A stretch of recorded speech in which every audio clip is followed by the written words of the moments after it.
கர்த்தர் உன்னை விட்டு விலகுவதும் இல்லை, அவர் உன்னை கைவிடுவதும் இல்லை. நீ பயப்படவும் கலங்கவும் வேண்டாம்.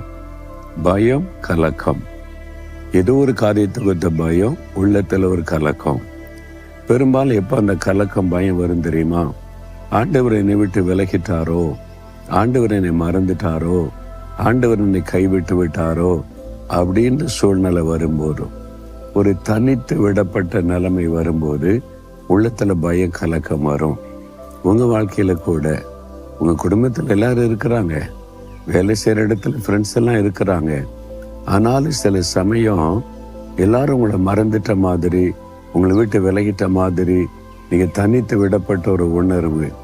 எல்லாத்துக்கும் மேல ஆண்டவர் என்னை கைவிட்டு விட்டாரோ என்பதுதான் பெரிய கலக்கத்தை உண்டாக்கும்.